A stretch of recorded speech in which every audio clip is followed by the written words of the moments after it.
Cryptocurrency on the farm. In Kenya, the cashless system of blockchain technology could help less developed communities make financial gains. The federal government of Nigeria drives up efforts to vaccinate the population against COVID-19 as the country receives over 177,000 doses of the Johnson & Johnson vaccine.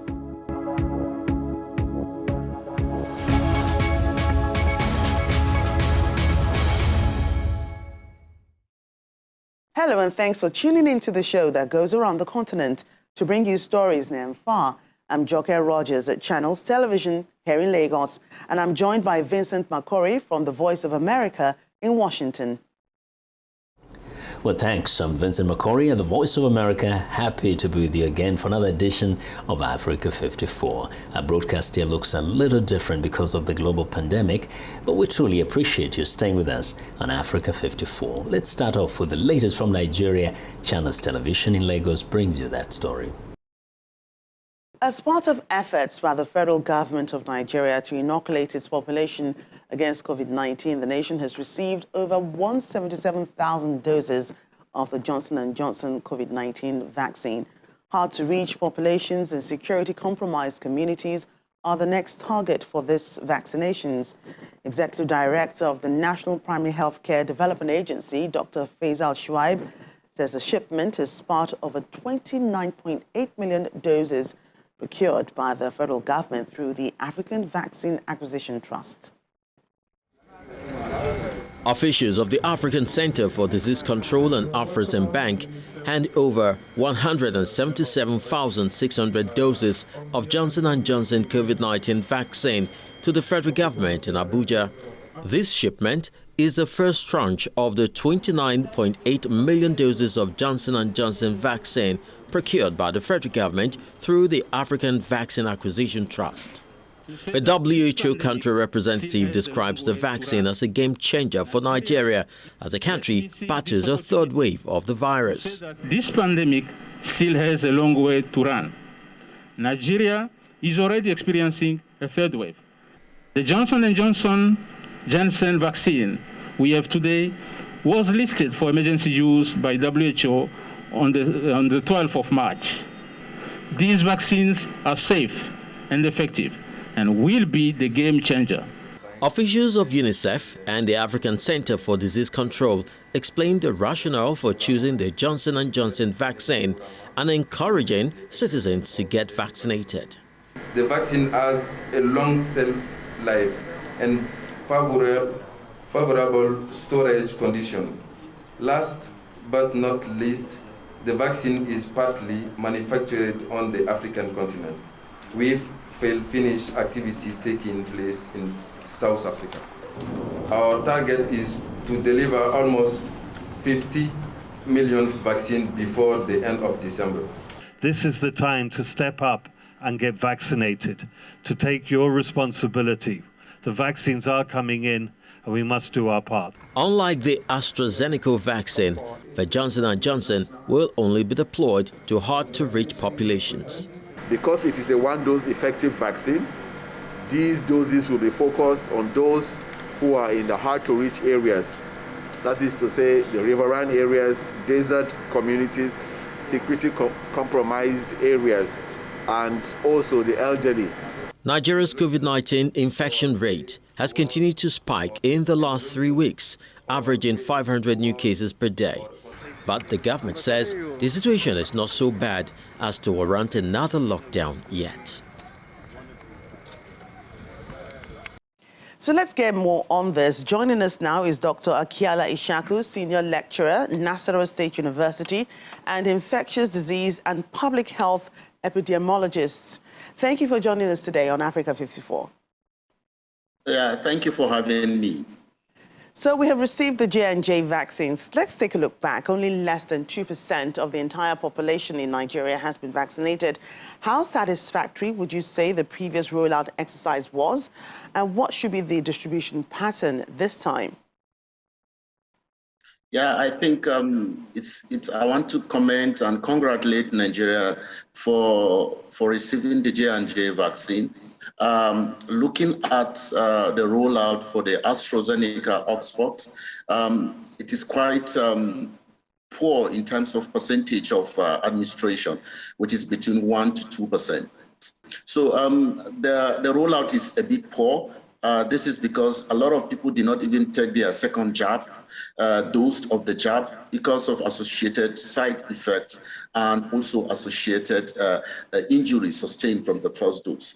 So what we need to do is, in terms of distribution, is to actually focus on the vulnerable group. We should focus more on the health workers first, and then also focused more on the vulnerable, that's the aged, because we need to focus more on people above 50 years. So the target should be more on health workers, people above 50 years, and people with comorbidities, associated comorbidities. Cold chain storage is very important, especially for the Pfizer, BioNTech, and Moderna vaccines. How can we ensure that there's no wastage and that when it's time to inoculate, it's still potent? Yes, I agree with you that there are issues of vaccine wastage. Even in the Oxford AstraZeneca vaccine that we had in Nigeria, a lot of the vaccines expired.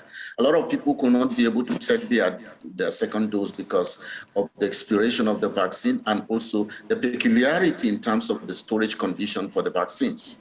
But the good news about Johnson & Johnson vaccine is that you store it within 2 to 8 degrees centigrade, which is just like the same temperature platform that we store most of our vaccines that we use in the immunization program. So I strongly believe that a lot of facilities can be able to cope in terms of the storage of the vaccines.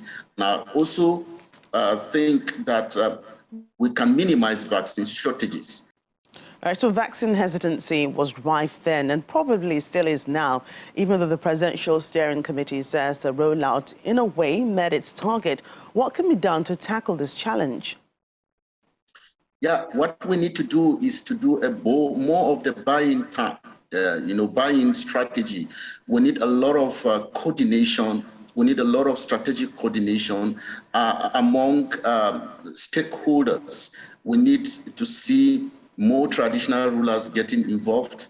We need to see more of our religious leaders getting involved. We need to see even more stakeholders in terms of the political arena getting more involved. In the coming days to come, we should see local government chairmen and their councillors taking the jab and then telling the people that it is safe. We need more celebrities in terms of artists, in terms of great artists in Nigeria to be taking the jab because they have a lot of followers. So it requires stakeholders' involvement and proper strategic coordination. And we need more of advocacy. There is no end to advocacy. Just like what Channels TV is doing, there is no end to advocacy. So we need to do more advocacy in terms of vaccine safety and vaccine acceptability, and also the affordability and the availability of this vaccine. It is quite key that we go into strategic coordination in these regards. Dr. Akiala Ishaku, Senior Lecturer at Nasarawa State University, thank you for your contributions today. Yeah, thank you for having me. Somalia lacks a national power grid and relies on imported fuel and wood and charcoal for its energy needs. But energy experts say with the longest coastline in mainland Africa and an average of 10 hours of sunshine per day, Somalia has great potential for onshore wind and solar power. Mohamed Shaknour reports from Mogadishu. Somalia's private power companies rely on imported diesel to meet demand, making Mogadishu power cost more than 3 times the price of the global average. But they hope to transition to renewable energy. Abdulaziz Ilaika, electric engineer, Blue Sky Power.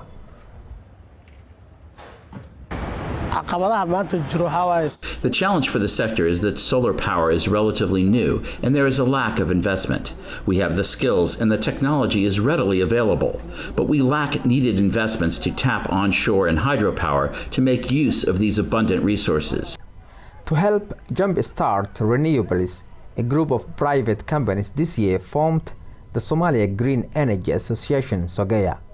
The founder of clean energy company Dalsan Power, Bashir Sofe, is SOGEA's chairman. We face various obstacles, such as lack of incentives and investments from both the government and international community. But if we get the necessary investment and funding, particularly if banks can open their doors to support the renewable energy sector, then Somalia can become a hub for renewable energy and rise economically. Somalia's Ministry of Planning, Investment and Economic Development says it is pushing renewable energy under the Somalia Investment Promotion Office, SomInvest. Mohamed Dubo, Director, SomInvest. As you are aware, Somalia is endowed with vast natural resources by God's will.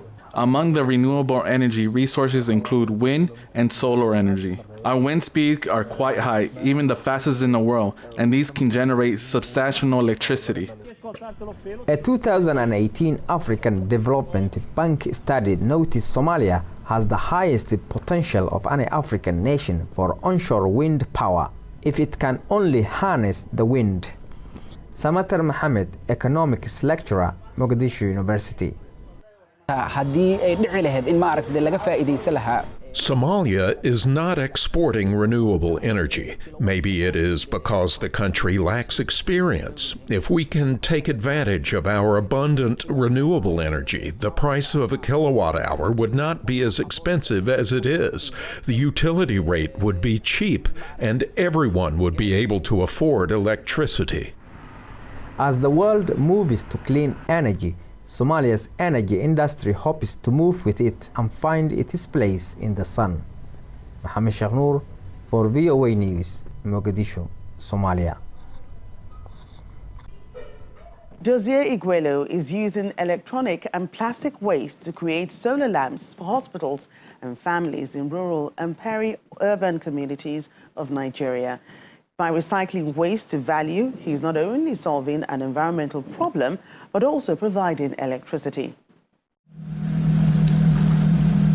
Every year, the world produces as much as 50 million tons of electronic and electrical waste, weighing more than all of the commercial airlines ever made. And according to the United Nations Environment Programme, only 20% of this is formally recycled. Electronic waste is one of the fastest growing types of waste in some parts of the world. And to help address this problem, Dozier Iguelo, founder of Quadlup, is harnessing waste by building sustainable systems and solar lanterns. We are looking at solving a problem that has to do with poor power distribution in rural and peri-urban areas, as well as problem that has to do with the rise of electronic waste and plastic waste, because in recent times we see that old electronics has been causing so much menace in the environment. Every month, tons of electronic and electrical equipment are dumped in Nigeria with really no solution for the electronic waste, which is why Dozier is leveraging waste to value. He started out in 2016, and after searching for ways to use electronic hardware to solve this environmental problem, he came up with his first solution called Bliss, and then evolved it to Idunu. Bliss is a portable solar lantern that provides you with just lightning, right? Because we realize that a lot of people still use dirty sources to light up their homes, kerosene lanterns, and this other local one called Atupa. So we understand that, okay, this can be done because we have so much abundance of light. So we decided to just put some few circuits, LED batteries, and solar system, a solar panel to enable it to charge. But in 2020, we started developing on that particular product to see how we could come up with something more appealing. E-waste not only pose a challenge to the environment, but also to human health, as they contain hazardous fractions that can be fatal. Recycling such parts into eco-friendly solutions like Idunu will help reduce the impact on the environment while also solving the problem of electricity. It's time for a short break, as we do remind you to visit our website, channelstv.com, for news and programming around the clock. You can also find us at youtube.com/channelsweb. Still to come on the program. Climate change hits Cameroon hard, with unseasonable weather affecting the quality of the soil and even killing off cocoa trees. Welcome back to Africa 54. I'm Vincent Makori in Washington. Cryptocurrencies make headlines for shaking up the financial world, but they are also gaining ground in less developed countries. In Kenya, an American economist who introduced blockchain technology for low-income urban customers has extended the cashless system to the countryside. Ruud Elmendorp reports from Kilifi, Kenya. 26-year-old farmer Emmanuel Kahindi in Kilifi is using Kenya's cryptocurrency Sarafu to sell his vegetables and to buy supplies without having to use any cash. Sarafu helped me a lot, especially as it makes me save my money, my Kenyan currency. I use Sarafu to purchase things for the garden like seeds and fertilizer. Sarafu coins work like vouchers that can be exchanged for goods or services of other users of the currency. Anyone with a Kenyan mobile phone line can enroll with Sarafu. Users are given 50 Sarafu for free. After that, they earn coins by selling a product or service to another user. Sarafu is what's known as a Community Inclusion Currency, or CIC, allowing people to give or take credit without having to deposit Kenyan shillings or other currency in a bank. It was created by an American economist through his Kenyan non-profit Grassroots Economics. I think that's just where there's the most chronic lack of national currency. So I think what's happening is we're filling a gap. Right? People say, look, the national ledger system, the national currency, it's just not available to us. We can't measure our trade in this thing. Emmanuel offers his vegetables to a restaurant and gets Sarafu vouchers from the owner. Bitangan Demo is a senior lecturer at the University of Nairobi. He says such community-focused cryptocurrencies have a potential to expand beyond Kenya and in other parts of Africa. Nothing stops them from issuing a coupled coin based on the reserves that we have in terms of coupled. And the country then can raise sufficient resources to develop the country. For Kenya, it would be the agricultural production across the nation and here in Kilifi. For Emmanuel, it's time to relax after work. He used Sarafu to enjoy a well-deserved meal. Ruud Elmendorp for VOA News, Kilifi, Kenya. Climate change is taking its toll on Cameroon, with unseasonable weather bringing fluctuating rainfall and protracted dry seasons, which have all sucked the moisture from the soil, killing cocoa trees and cutting yield from farms. For more than 6 decades, the cocoa that Richard Ambassa Mbasiga harvested from his plantation in central Cameroon faithfully paid for everything his family needed. Irregular rainfall and prolonged dry seasons have since sucked the moisture from the soil, killed cocoa trees and cut the yield from his farm. Now unable to fill even a single bag with beans, 77-year-old Mbassa struggles just to buy soap with a harvest that once put his children through school. There's been 4 months of drought. You see here, everything is scorched. This used to be a productive plantation. Now everything is scorched. 3 hectares are destroyed because of the drought. I presented to you my 3-hectare plantation. How am I going to live with my family? Prolonged dry seasons linked to climate change in Cameroon has made poor harvest a new reality for many cocoa farmers who farm in small individual holdings. Due to changing weather patterns, Africa's 3rd largest cocoa producer behind Ivory Coast and Ghana has struggled to meet a long-term target of boosting cocoa output to over 300,000 tons annually. He says the country now struggles to reach 250,000 tons, and farmers are struggling to even produce 500 kilograms per hectare compared to 1 ton per hectare a few years ago. Yavia Antagana, who used to grow cocoa in the same area, was drying his latest harvest, much less than he is used to, for August. Because the dry season lasted more than 6 months here in Nkenge, that's why we don't have enough cocoa at the moment. In August, I should have 3 sheets like this one, but this year, as you can see, we do what we can. After clearing his cocoa field, he's now planning to grow tomatoes, a crop that grows faster and one that he hopes will help him send his kids to school and look after his family. Once considered low-end cinema, produced in a hurry to turn a hypothetical profit, the Nigerian film industry is now one of the most prolific entertainment industries in the world. Most African films available on streaming platforms like Netflix come from Nigeria or South Africa. Even though streaming services such as Iroko or Showmax existed before, for Nollywood producers, the arrival of Netflix in Africa is expected to revolutionize the industry. Here's VOA's Azuma Compaore.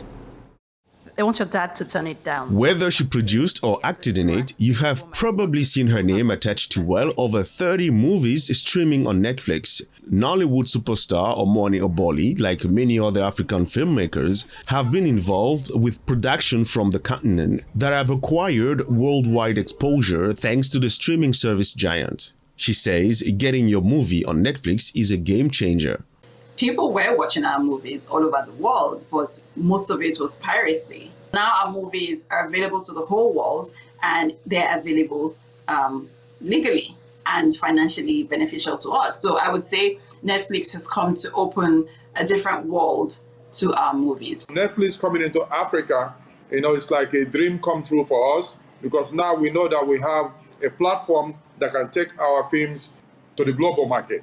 Pascal Atuma is also a Nollywood veteran with numerous films under his belt. His latest one, Clash, was released last month on Netflix and talks about the journey of a young Nigerian Canadian looking for his biological father, only to find himself entangled between love and the reality of a multicultural society. Atuma says the movie is an exploration of the shock between cultures, something Omoni Oboli, who acts in it, says she has experienced firsthand.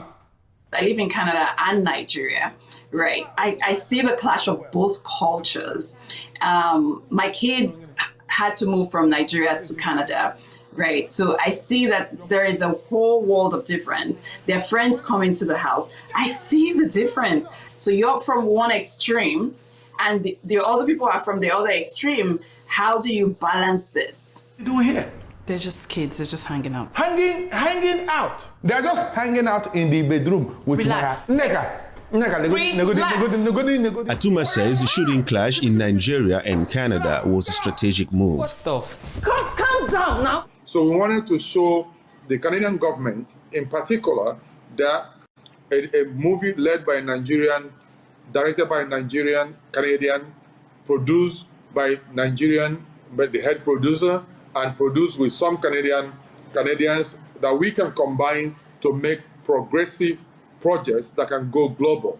For many years, the Nigerian film industry has been among the world's top 3 film industries in terms of volume, next to the United States and India. And now, Netflix is giving it a new boost by commissioning more original content and becoming the dream deal for many producers.